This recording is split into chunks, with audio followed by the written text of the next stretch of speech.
Alright everyone, before we start the Next.js course, let's set up the required tools.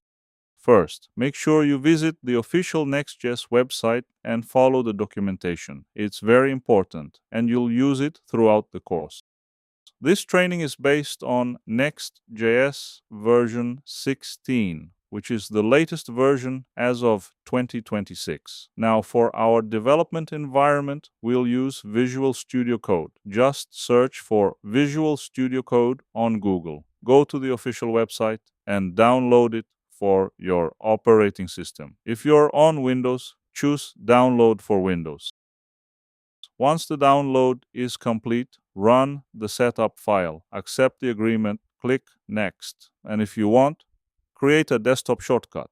Then continue and complete the installation. Now, the second tool we need is Node.js. Again, search for Node.js and open the official website. Click on Get Node.js. You'll see two versions, LTS and Current. Always choose the LTS version because it's the stable one. Download it for your system and run the installer. Then just click Next a few times and complete the setup.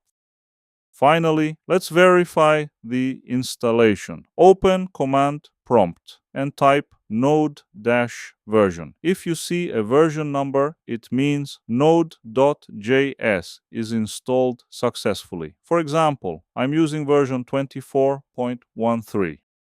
Once you have Visual Studio Code and Node.js ready, you're all set and we can start the course.